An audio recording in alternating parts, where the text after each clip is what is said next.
मात्र स्वरूपम रूपम तस्या अग्रजम पुरुपुरीं माथुरीं गोष्ठवाटिं राधाकुंडम गिरिवरमहो राधिका माधवाशां प्राप्तो यस्या प्रतितकृपया श्रीगुरुं तं नतोऽस्मि। नमो ॐ विष्णुपादाय आचार्य सिंहरूपिणे श्रीमद् भक्ति प्रज्ञान केशव इति नामिने अतिमर्ते चरित्राय स्वाश्रितानांश्च पालिने जीवदुःखे सदार्ताय श्रीनाम प्रेम दायिने वाञ्छा कल्पतरुभ्यश्च कृपा सिन्धुभ्य एव च पतितानां पावनेभ्यो वैष्णवेभ्यो नमो नमः। श्रीकृष्ण चैतन्य प्रभु नित्यानंद श्री अद्वैत गदाधर शिवासादि गौर भक्त वृंद। हरे कृष्णा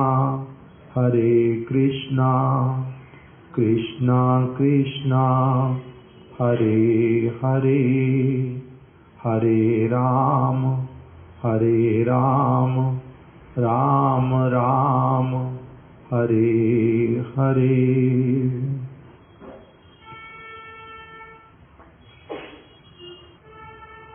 हम लोग कुछ समय से परम गुरुदेव नित्य लीला प्रविष्ट श्रीमद् भक्ति प्रज्ञान केशव गोस्वामी महाराज जी के द्वारा लिखित शास्त्रीय साधु संग नामक प्रबंध जो है, इसका हम लोग श्रवण कर रहे हैं। परम गुरुदेव ने कल बतलाया हम लोगों को कि हरि गुरु और वैष्णव ये लोग अधोक्षज हैं और नित्य सेव्य वस्तु हैं। इनकी जो वाणी है वो चेतनमयी वाणी है और उसी को ही शास्त्र कहते हैं। इसीलिए शास्त्र भी अधोक्षज हैं और नित्य हैं।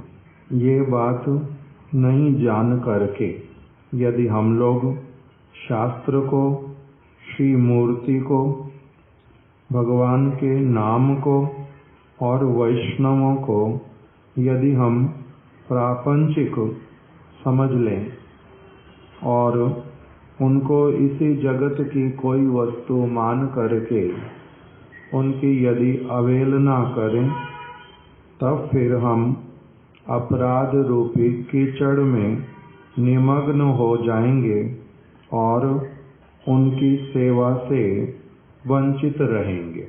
इसको कल हमने विस्तार से श्रवण किया था। अर्थात जोर दे रहे हैं कि इनकी अवहेलना नहीं करना।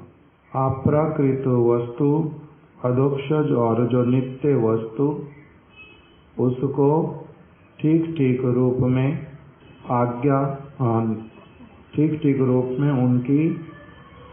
उनका आदर करना, ठीक रूप में उनका आदर करना, और नहीं तो स्वयं को ही वंचित करना होगा। हम लोगों का परम सौभाग्य है कि हम लोगों को ये सब बात जानने के लिए मिली है कि भगवान हैं और वो अधोक्षज हैं, नित्य हैं। भगवान भगवान का नाम, भगवान की मूर्ति, भगवान के परिकरगण, ये सारे अधोक्षज वस्तु हैं और नित्य हैं। इसीलिए इनके साथ में अधिक से अधिक जो हमारा संबंध हम लोगों को बनाने के लिए, रखने के लिए, निभाने के लिए जो है एक सिंसियर चेष्टा करनी चाहिए। संबंध इनसे होए, हमारा प्रापंचिक इनके प्रति कभी भी कोई भावना ना आए, हम इनकी अवहेलना ना करें और इनकी सेवा से वंचित ना हों। दूसरी तरफ से फिर और बोल रहे हैं कि साधुर कथा व शास्त्र आलोचना यदि ना करी तहाँ हईले वाक्य वेगेर वशीभूत होइया आमरा ए जगतेर आलोचनाएं असद आलोचनाएं अल्प विस्तर प्रकाश्य व गुप्त भावे व्यस्त ना होइया पारिबो ना। यदि हम लोगों ने साधु की कथा अर्थात साधु के मुख से विगलित कथा अथवा साधु के चरित्र से, उनके आदर्श से संबंधित कथा यदि हमने श्रवण नहीं की, यदि हम उसी में नियुक्त नहीं हुए, साधुर कथा, साधु के मुख से विगलित जो कथा यदि हम उसको श्रवण ना करें, उनका आदर्श चरित्र यदि श्रवण ना करें, रूप गोस्वामी जी का, रघुनाथ दास गोस्वामी का, सनातन गोस्वामी का, शिला भक्ति विनोद ठाकुर जी का, शिला प्रभुपाद जी का, यदि हम इनकी जो कथा जो इन्होंने लिख करके दिया और इनके विषय में जो प्रामाणिक वैष्णवों ने जिस वस्तु को वर्णन किया उसकी यदि हम लोग चर्चा नहीं करें, उसको यदि नहीं श्रवण करें, कविराज गोस्वामी ने रूप गोस्वामी का, सनातन गोस्वामी का, रघुनाथ दास गोस्वामी का, राय रामानंद प्रभु का, श्री स्वरूप दामोदर गोस्वामी का, शिला हरिदास ठाकुर का, इन सब के चरित्रों को वर्णन किया है, उनका आदर्श बतलाया है, महाप्रभु ने उनको क्या उपदेश दिए हैं वो सब बतलाया है। ये सारी क्या है? साधुर कथा, भगवान के मुख से निकली हुई, महाप्रभु के। फिर रूप गोस्वामी, सनातन गोस्वामी इत्यादि जी के द्वारा बड़े ही आदर के साथ में पालित जो वस्तु है, कविराज गोस्वामी जैसे प्रामाणिक वैष्णव ने, क्योंकि ये भी एक बहुत बड़ी असुविधा है कि प्रामाणिक जो व्यक्ति वो वर्तमान समय में हम लोगों के लिए ये एक चैलेंज आता कि किसको वास्तविक रूप में गुरु पाद पद्म का रियल रिप्रेजेंटेटिव स्वीकार करें, कौन वास्तविक रूप में पूर्ण निष्कपट होकर के उनकी वार्ता को, उनके विचार को धारण करता है, पालन करता है और उसी की ही हमें शिक्षा देता है। हमारे परम गुरुदेव ने एक बात लिखी है अपने किसी प्रबंध में कि जो दीक्षा गुरु हैं वो सर्वप्रथम पूजनीय और उनका ही स्थान सर्वश्रेष्ठ है। ये उनकी लेखनी में ही आया। फिर हमारे गुरुदेव वो एक विचार बतला रहे कि दीक्षा गुरु, शिक्षा गुरु, इसमें से किसका अधिक प्रधानता होगा, किसका विशेष महात्म्य होगा, इसके लिए कोई हार्ड एंड फास्ट रूल नहीं है। किसी किसी के लिए उनके शिक्षा गुरु, उनके दीक्षा गुरु से श्रेष्ठ हो सकते हैं, उसमें हार्ड एंड फास्ट रूल नहीं है। तो जब गुरुदेव ये बात बतला रहे हैं तो क्या वो परम गुरुदेव की बात का खंडन कर रहे हैं? या नहीं, किंतु दिखलाई तो वही पड़ रहा है, दिखलाई तो वही पड़ रहा है। तो फिर इस वस्तु को समझता कौन है? एक होता है लकीर का फकीर बनना और एक होता है उसके वास्तविक भावना को समझ लेने वाला। परम गुरुदेव ने जो बात लिखी है वो किस भावना के साथ में और किस अधिकार के व्यक्ति के लिए लिखी है, और गुरुदेव जो बात बोल रहे हैं वो किस भावना से बोल रहे हैं, और उसमें कहीं पर भी परम गुरुदेव के प्रति स्वप्न में भी अवहेलना नाम की कोई वस्तु हो नहीं सकती, ये भी निश्चित है। तो इसलिए जो रियल रिप्रेजेंटेटिव गुरुपाद पद्म के प्रामाणिक व्यक्ति, इसका प्रामाणिक व्यक्ति का एक अलग प्रकार का सब व्यक्तित्व होता है, विचार होता है। इसलिए प्रामाणिक व्यक्ति की बातें यदि हमारे कान में नहीं गई, उसकी यदि चर्चा नहीं हुई, साधु की कथा, प्रामाणिक साधु की कथा और बहुत सारे ऐसे उदाहरण गुरुदेव के, कि श्रील स्वामी महाराज जी के कोई शिष्य गुरुदेव से वार्तालाप कर रहे हैं। वो कह रहे हैं कि स्वामी महाराज जी ने किसी को आचार्य के रूप में अपॉइंट नहीं किया, तो इसीलिए जो जो लोग आचार्य का कार्य कर रहे हैं वो भूल है। गुरु ने तो आदेश ही नहीं दिया, कुछ कहा नहीं, इसलिए भूल है। किंतु गुरुदेव कह रहे हैं कि नहीं, कोई भूल नहीं है उसमें। गुरु ने आदेश नहीं दिया तो क्या हुआ?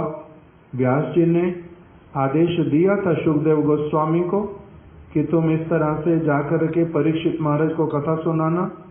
नहीं, महाप्रभु ने आदेश दिया था किसी को कि तुम मेरे सक्सेसर होगे, वहां पर ये वाला शब्द आया। महाप्रभु ने बोला किसी को कि तुम मेरे सक्सेसर होगे, महाप्रभु ने किसी को नहीं बोला कि तुम मेरे सक्सेसर होगे। तो फिर सक्सेसर का मतलब क्या होता है? उत्तराधिकारी, रिप्रेजेंटेटिव।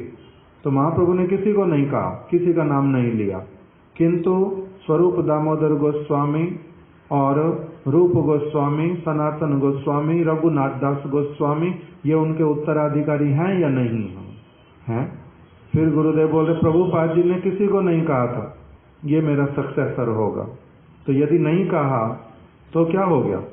जिसके अंदर योग्यता होगा, जो उनकी सेवा करेगा, उसकी सेवा ही उसको क्या बना देगी? उनका रियल सक्सेसर। तो लोग क्या कहते हैं? गुरुदेव ने तो बोला ही नहीं ऐसा। गुरुदेव ने नहीं बोला तो क्या हुआ? गुरुदेव ने अगर नहीं भी बोला, सारी बात बोलना संभव होता नहीं। हम हर चीज में बोलेंगे गुरुदेव ने क्या कहा था, गुरुदेव ने क्या कहा था, हर चीज के लिए ऐसा नहीं होता। तो इसलिए प्रामाणिक व्यक्ति, साधुर कथा और शास्त्र की कथा, शास्त्र कौन से वाले?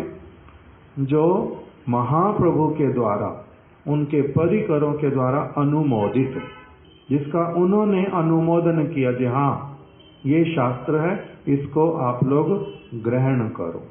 जैसे हमने सुना प्रभुपाद जी ने बोल दिया क्या करना? कल्याण कल्पतरु, प्रार्थना, चैतन्य चरितामृत इत्यादि की चर्चा करना। गुरुदेव बोल देते थे अलग अलग ग्रंथों के नाम, अथवा इन लोगों ने जो ग्रंथ स्वयं प्रकाशित किए हैं और नहीं भी प्रकाशित किए हों, यदि गोस्वामी वर्गों के हैं, प्रामाणिक व्यक्ति लोग उन ग्रंथों को स्वीकार करते हैं, उसको लेना। तो यदि ये वाली सारी चर्चा ना की जाए कि गुरु वर्गों, साधु की कथा, शास्त्र की कथा, इसका यदि हम आलोचना नहीं करें, चर्चा नहीं करें, श्रवण नहीं करें, कीर्तन नहीं करें, मनन अगर नहीं करें, उसके अनुसार यदि हम लोग नहीं चलें, तब क्या होगा? वाक्य वेगेर वशीभूत होइया। हम लोग व्यर्थ के वाक्य वेग के वशीभूत होकर के इस जगत की इस बातें जो हैं, जो असद आलोचना हैं, जो व्यर्थ की आलोचना हैं, वो करेंगे ही करेंगे। क्योंकि हमारी जीवा है, भगवान ने दी है। हमारे को एक ऐसा वाला स्वभाव दिया है कि हम कुछ ना कुछ बोलते ही हैं, कोई ना कोई बात करते ही हैं। तो यदि हम लोग साधु की बातें, शास्त्र की बातें नहीं बोलेंगे तो जीवा से क्या बोलेंगे? असद आलोचना, असद वार्ताएं।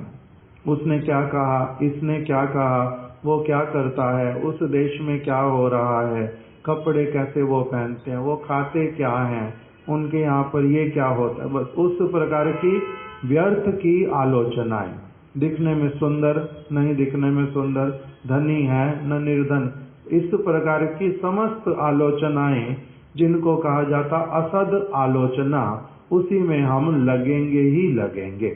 यदि हमने क्या नहीं किया, साधु की कथा और शास्त्र की कथा, उसका यदि हम लोगों ने आलोचना नहीं किया, विचार नहीं किया, चर्चा नहीं किया, तो हम बाध्य ही हैं, परम गुरुदेव बोल रहे हैं, असद वार्ता करने के लिए।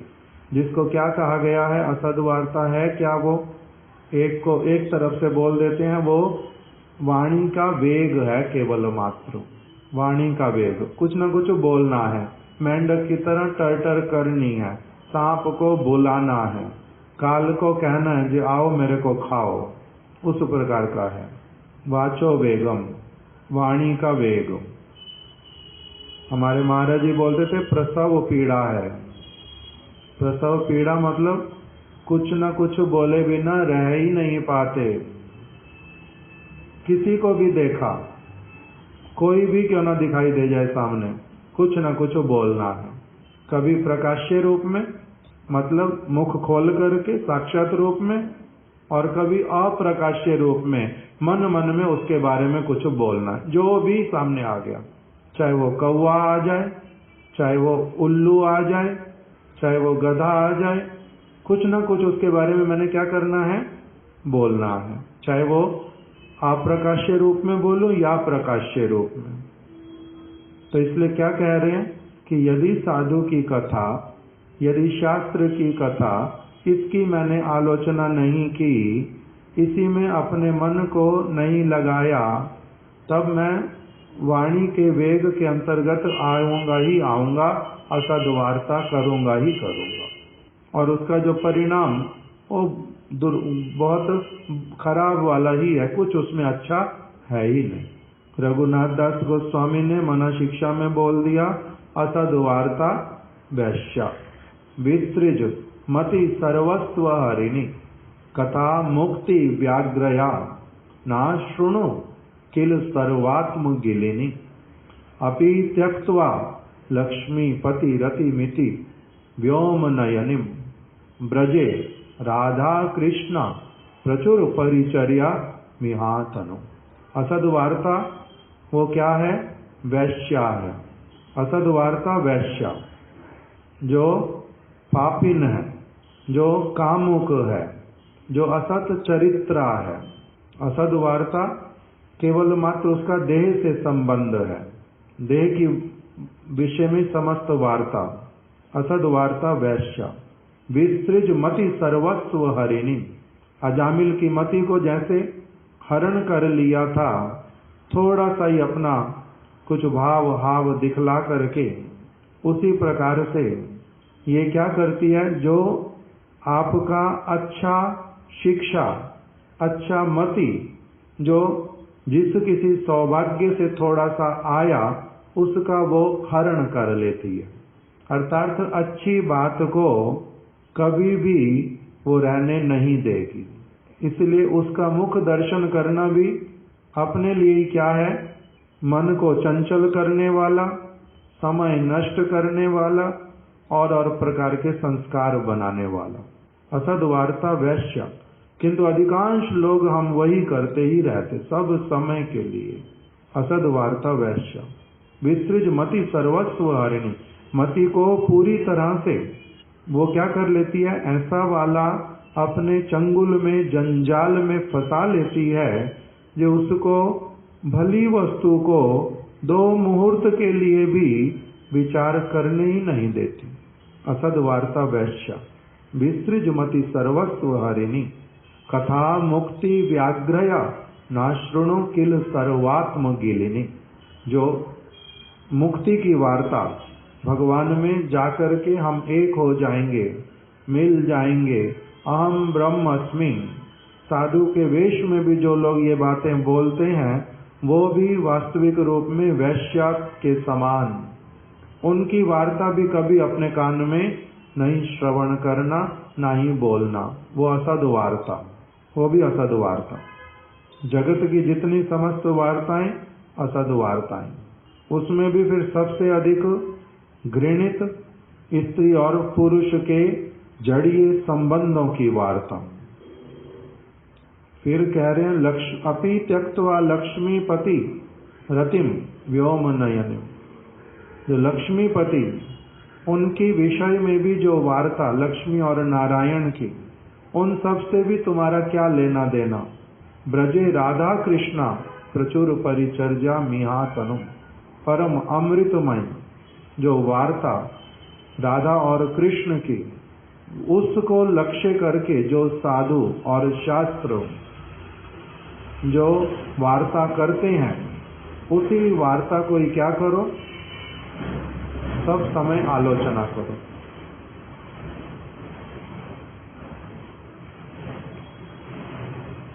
यदि वो नहीं किया तो क्या करेंगे, संसार की वार्ता करेंगे, भले ही वो कुछ अच्छी लगने वाली हो, कुछ बुरी लगने वाली हो। अच्छी लगने वाली क्या, ओ ये व्यक्ति बड़ा फिलंथ्रोपिक वर्क करता है, ये अच्छी लगने वाली बात है। वो बड़े सारे लोगों को औषधियां वितरण करते हैं, ये लोग बहुत सारा अन्न दान करते हैं, ये अच्छी लगती हैं चीजें सुनने में। किंतु वो असद वार्ता में आ जाती हैं यदि भगवान के साथ संबंध युक्त ना हो, ये हम लोगों को पता नहीं चलता। इसलिए जब बहुत प्रबल रूप में साधु की वाणी, भगवान की वाणी का पुनः पुनः श्रवण, कीर्तन, विचार, मनन, चिंतन, ये सब अगर हो, तब फिर क्या होगा, बाकी जो समस्त वस्तुएं भली प्रकार से समझ भी आ जाती हैं और उनके साथ में कितना संबंध कैसे रखना वो भी अपने आप आ जाता है। अतएव शास्त्र आदि आलोचना कोरिवार इच्छा ना थाकी लो। बहुत अधिक हृदय में इच्छा नहीं होने पर भी साधु और शास्त्र की बात सुनने की कह रहे हैं, तब भी क्या करना, इच्छा नहीं रहने पर भी अपने आप को जोर जबरदस्ती करके उस क्रिया में लगाना। क्रमशः क्या होगा, यदि प्रामाणिक वैष्णवों के साथ में इस प्रकार का संग करने का सौभाग्य उदित हो गया, तब क्या हो जाएगा, शास्त्र के वाक्यों में दृढ़ श्रद्धा होएगी, उसमें रुचि उत्पन्न हो जाएगी और वही एक व्यक्ति के लिए क्या हो जाएगा, व्यक्ति जो है वो ग्रंथ भागवत का संग, भक्त भागवत का संग किए बिना रह नहीं पाए, करेगा ही करेगा। ए उभय तखन ताहार प्रार्थनीय और आलोच्य विषय है। उसके मन से बार बार प्रार्थना निकलेगी कि मेरे को क्या करना है। ऐसे वाले जो प्रामाणिक वैष्णव, उनके मुख से मेरे को साधु के चरित्र को सुनना है, मेरे को शास्त्र को सुनना है, मेरे को शास्त्र पढ़ना है।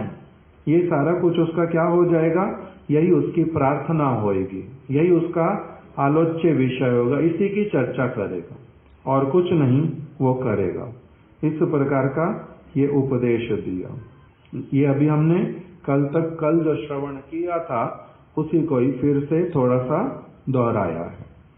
अब जो आगे 2 पैराग्राफ आज प्रयास करते हैं जो ये पूर्ण हो जाए। मेरे को कोई आवाज आती है कंटिन्यूअस, किसको, प्राण को तो बोला, कृष्ण कीर्तनी जीवेर धर्म। आमरा कृष्ण विषय अनविज्ञ।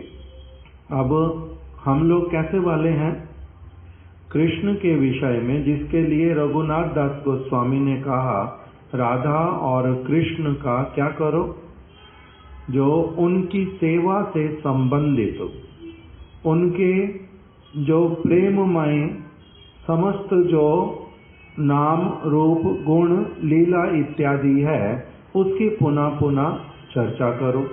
हमें उसके विषय में कुछ पता ही नहीं है, हम उस विषय में अनभिज्ञ हैं। क्यों? क्योंकि हम लोगों का कभी जन्म से लेकर के घर में कभी भी उस वस्तु का चर्चा ही नहीं है। विद्या अध्ययन करने गए तो कुछ और ही सारा कुछ पढ़ाई कराते हैं, भगवान के विषय में वहाँ कहाँ वार्ता है, कहीं पर भी कुछ है नहीं।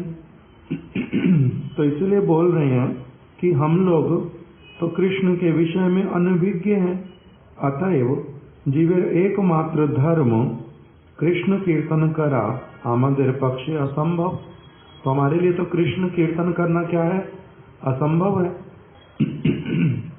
यदि वेद व्यास जी कृपा करके श्रीमद् भागवत इत्यादि को की रचना नहीं करते, तब फिर मैं हूँ या फिर कोई और व्यक्ति होए, उनको भगवान की वार्ता के विषय में क्या पता चलना? कैसे पता चलता? गुरुदेव भागवत की बातें बतलाते हैं, गुरुदेव महाप्रभु की बातें बतलाते हैं। किसके आधार पर बतलाते हैं? कहाँ से लेकर के बताते हैं?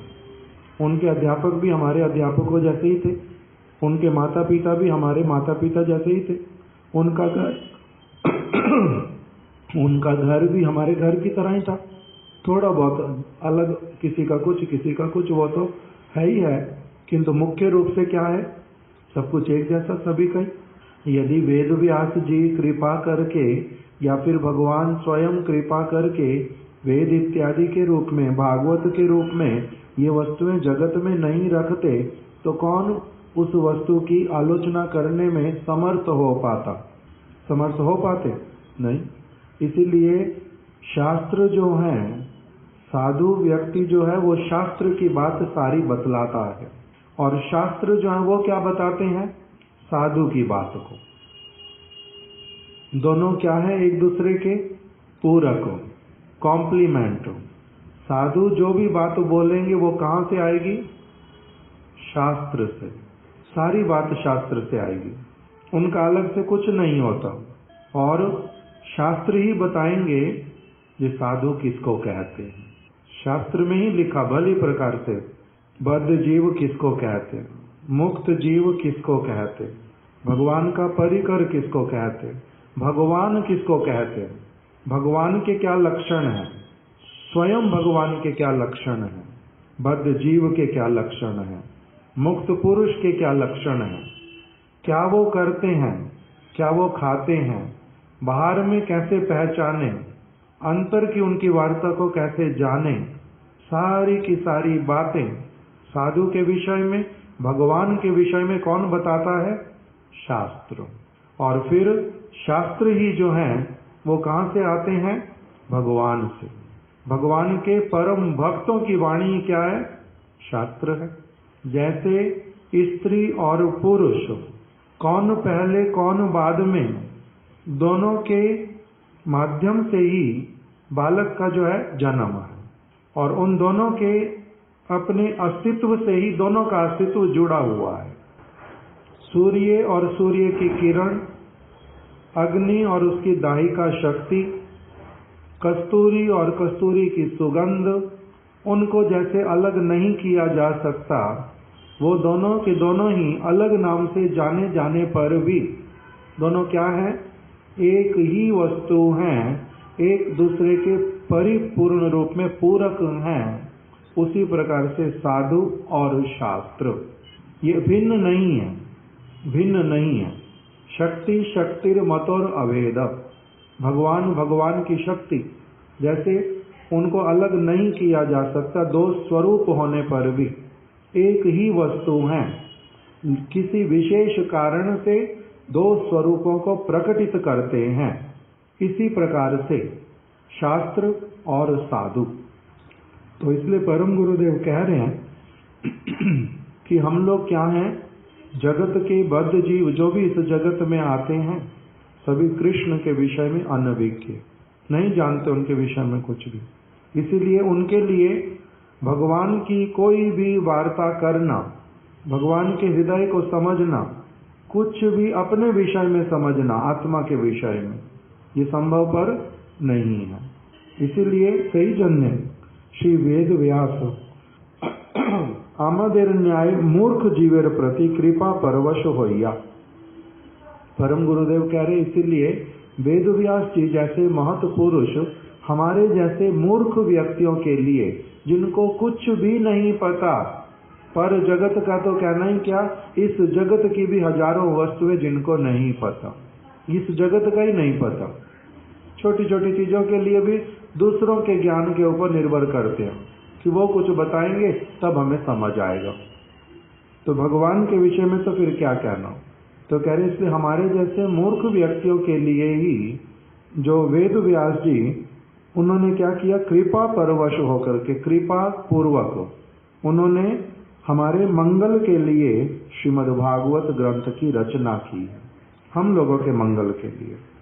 इस प्रकार का जो उन्होंने पारमहंसी संहिता श्रीमद् भागवत, जिसमें परमहंस लोग जो भली प्रकार से सब कुछ जानते हैं, उसमें जो विचरण करने वाले, ऐसी जो श्रीमद् भागवतम, इसकी आलोचना करने के साथ ही साथ में क्या होता है, फल क्या है उसका, कह रहे शास्त्र की साधु के साथ में आलोचना करने से, कह रहे इस ये जो श्रीमद् भागवतम यस्याम वै श्रूयमाणायाम कृष्णे परम पुरुषे भक्तिर उत्पद्यते पुंसाम शोक मोह भयापहा।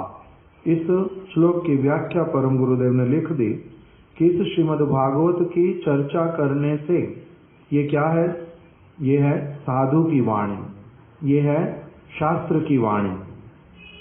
इसलिए यदि कोई इसकी चर्चा करता है तो इससे होता है क्या फिर, यस्याम वै श्रूयमाणायाम, जिसको ठीक प्रकार से श्रवण करने पर, यस्याम वै श्रूयमाणायाम कृष्णे परम पुरुषे, परम पुरुष जो भगवान श्री कृष्ण, कृष्णे परम पुंसे, भक्तिर उत्पद्यते पुंसाम, एक जीव के हृदय में उनके प्रति प्रेम, आदर, विश्वास, उनके संग में रहने की कामना, उनके वचन अनुरूप जीवन चलाने की कामना, ये सारा कुछ उदित हो जाता है, भगवान के प्रति प्रेम उत्पन्न हो जाता है। यस्याम वै श्रूयमाणायाम कृष्णे परम पुरुषे भक्तिर उत्पद्यते पुंसाम शोक मोह भयापहा।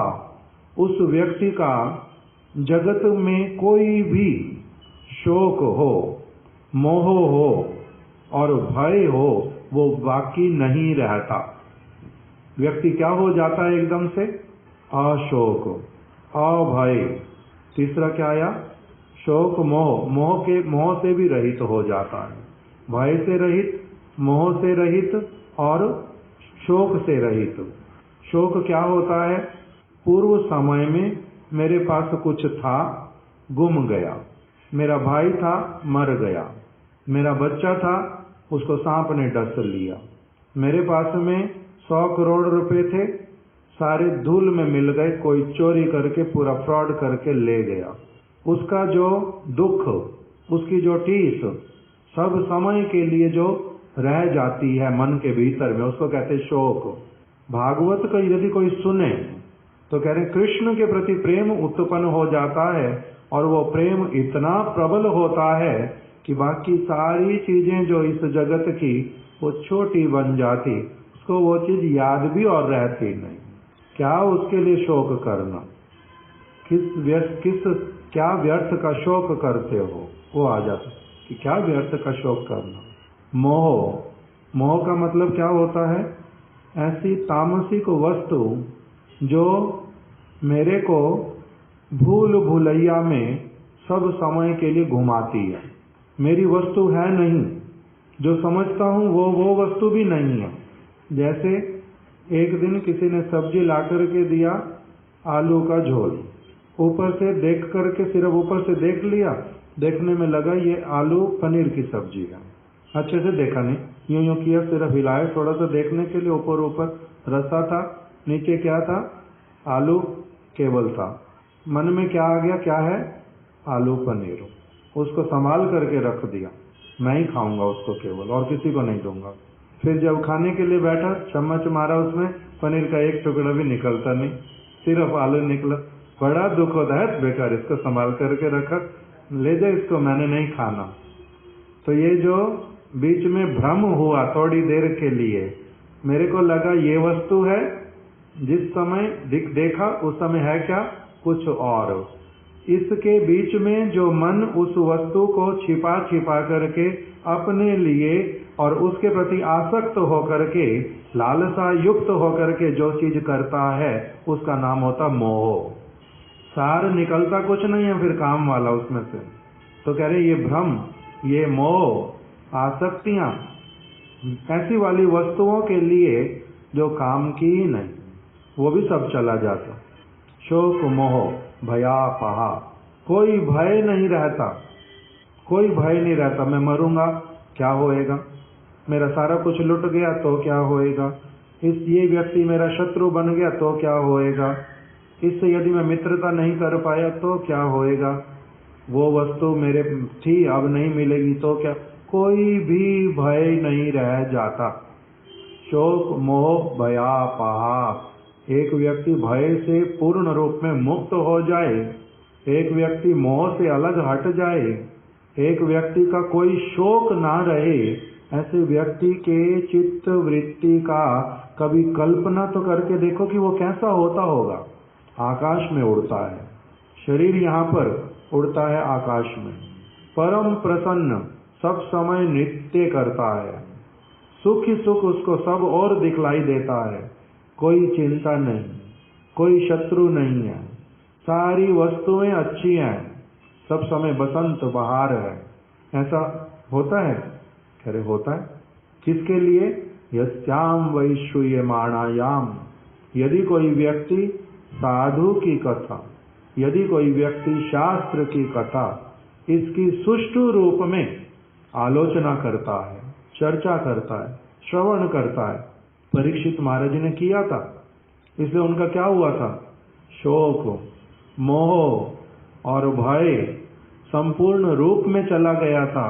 पहले दुखी थे, मैंने साधु के गले में सांप डाल दिया, कितना मैंने जो भूल वाला कार्य किया, शोक था, क्यों हो गया मेरे से ये भी एक प्रकार का कष्ट है।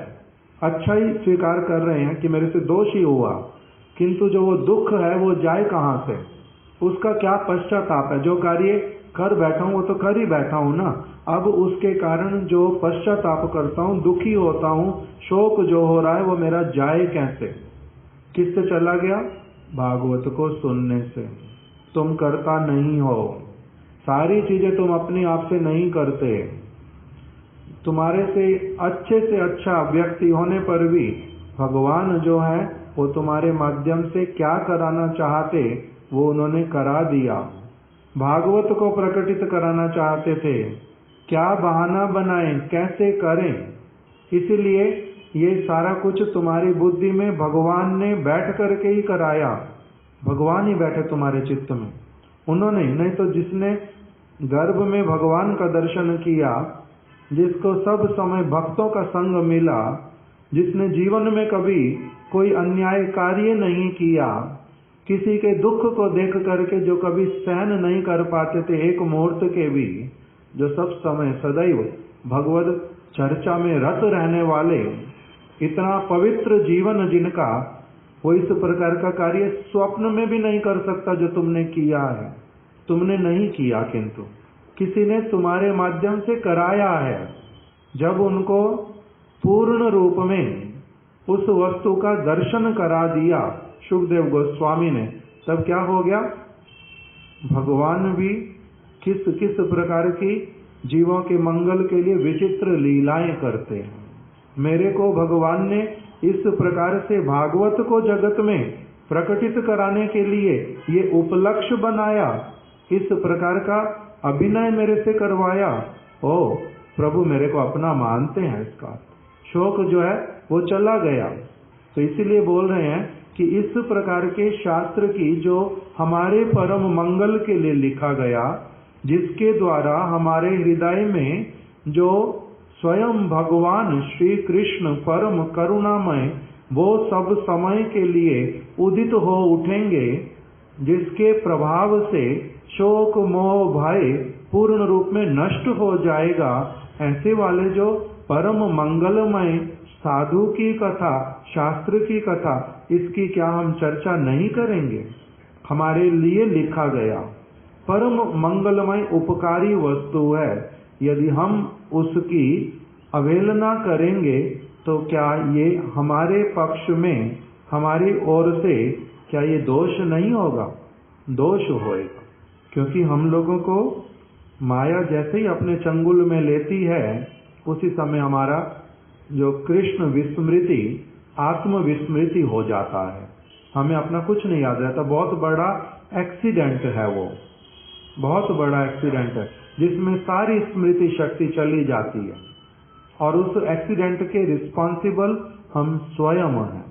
जैसे बच्चे को बहुत बार सिखाया जाता, गाड़ी तेज नहीं चलाना, देख करके चलाना, स्पीड इतनी रखना जो तुम्हारे कंट्रोल में हो, उस स्थान पर नहीं जाना, अपनी आप से ऐसा नहीं करना। किंतु यदि वो अपनी स्वतंत्रता का अपव्यवहार करते हुए एक्सीडेंट कर बैठता है, तब उसके लिए फिर भी मंगल के लिए कौन सोचता है? माता पिता, बंधुजन। उसी प्रकार से कह रहे हैं, बद्ध जीव जिस किसी प्रकार से इस संसार रूपी कारागार में आ पड़ा है, हजार उसको समझाने पर भी आ पड़ा है, और यहीं पर ही वो कष्ट पा रहा है। उसी के मंगल के लिए ही औषधि के रूप में, मरहम के रूप में, उसकी स्मृति शक्ति को वापस लाने के लिए भगवान ने इस प्रकार के उपाय किए और करवाए हैं। तो यदि हम लोग उसका आदर करेंगे तो क्या होगा? हमारा अभी कृष्ण स्मृति ज्ञान नहीं हुआ, हो जाएगा। हम स्वस्थ हो जाएंगे, कारागार से बाहर निकल जाएंगे, अपने नित्य घर में पहुंच जाएंगे। तो कह रहे क्या करो? उस वस्तु का पुनः पुनः आलोचना करो, श्रवण कीर्तन करो। जो हमारे मंगल के लिए औषधि के रूप में, भोजन के रूप में जो वस्तु दी गई, उसको यदि हम ही ग्रहण नहीं करेंगे, आदर नहीं करेंगे, आग्रह यदि हमारा उसके प्रति नहीं होगा, तो हमारा मंगल का पथ जो है वो हम उसके ऊपर कैसे चलेंगे? नहीं चल पाएंगे। इसके द्वारा शास्त्र जीवन, जो व्यक्ति शास्त्र को अपना जीवन बनाता, परम आदरणीय हो जाता है। भगवान उसको बड़ा सहायता करने लगते, उसके प्रति प्रेम उनका उमड़ता। ये जीव अब अपने मंगल की ओर, मैं तो चाहता था इसका परम मंगल, अब इसने भी साथ देना प्रारंभ कर दिया है। तो साधु जीवन, शास्त्र जीवन, गुरुदेवात्म जीवन, भक्ति सिद्धांत विद जीवन, ये हो उठता है। और फिर कह रहे हैं, भक्तगण ये तो कष्ट करिया, जीव मंगलेर जन्य शास्त्र प्रणयन कोरिलन। चाहे वो वेद व्यास जी हो, चाहे वो रूप गोस्वामी, सनातन गोस्वामी हो, नारद ऋषि हो, इन्होंने ग्रंथों का प्रणयन किया है, लिखा है, सारे संसार से अपने आप को अलग रख करके, किसी भी और वस्तु के बीच में नहीं रह करके, परम शांत धीर स्थिर चित्त से सब वस्तुओं का भली प्रकार से विचार करते हुए इन्होंने अपना समय दे करके, वेद व्यास जी ने गणेश को अपने राइटर के रूप में एक्सेप्ट करके कितना उन्होंने परिश्रम किया है, और फिर कितने ही लोगों ने उसको प्रिजर्व किया है, संरक्षित किया है। अभी भागवत हमारे पास प्रामाणिक रूप में जो भागवत, वो ऐसे ही नहीं आकर के अभी तक रह रही, कितनी चीजें लुप्त हो जाती हैं। कौन उसको एज इट इज संभाल करके रखता रहे? लिखने वाले का परिश्रम, संभालने वालों का परिश्रम, आगे फिर बतलाने वालों का परिश्रम, अनुवाद करने वाले लोगों का परिश्रम, ठीक ठीक रूप में संपादन करने वालों का परिश्रम, कितना कुछ उसके बीच में होता है। परम गुरुदेव ने ये प्रबंध लिखा, कितना सारा वस्तु उन्होंने पहले सीखा है, बाहरी रूप में अगर कहें तो प्रभुपाद जी से, उनके गणों से शास्त्रों में पढ़ करके, फिर भजन करके, अनुभव करके, फिर उस वस्तु को उन्होंने लिखा। उसको प्रकाशित किसने किया?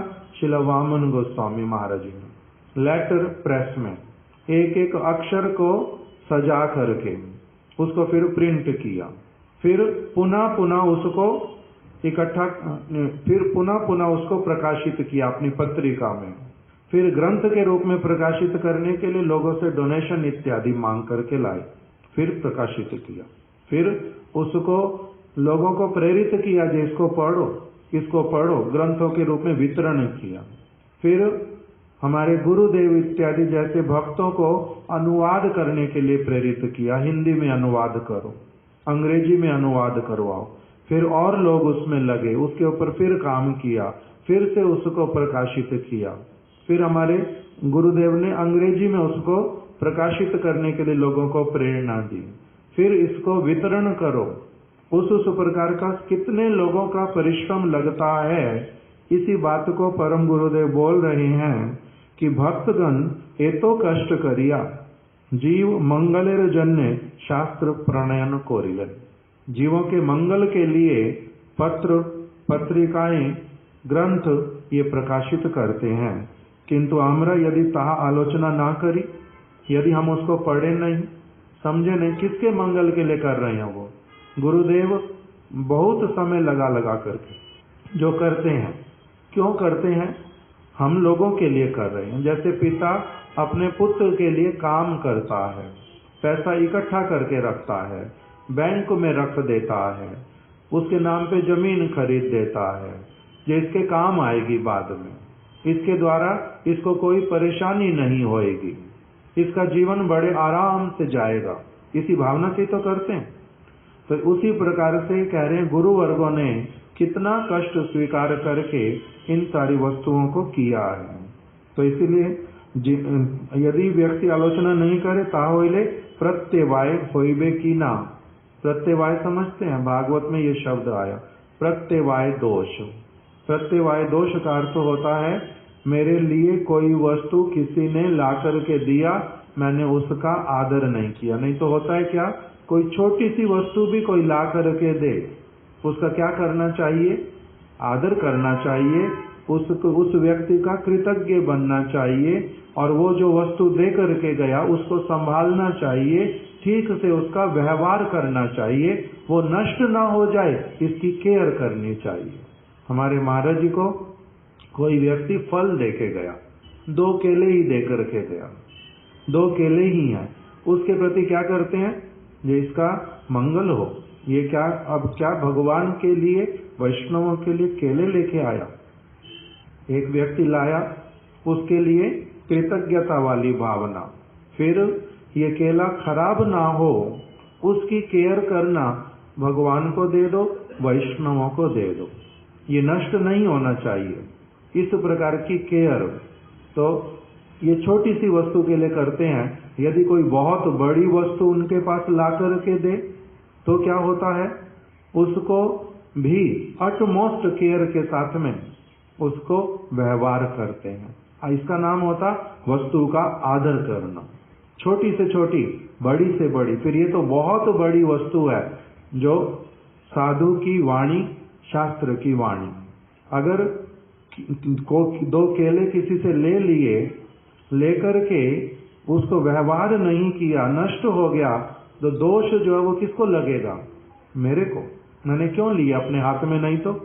और हाथ में अगर नहीं भी लिए, कोई मेरे पास रख करके ही चला गया मान लो, तब भी मेरा क्या कर्तव्य बनता?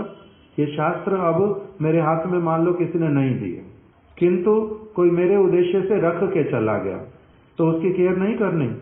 तो कहते अगर नहीं करे कोई तो प्रत्यवाय दोष होता है।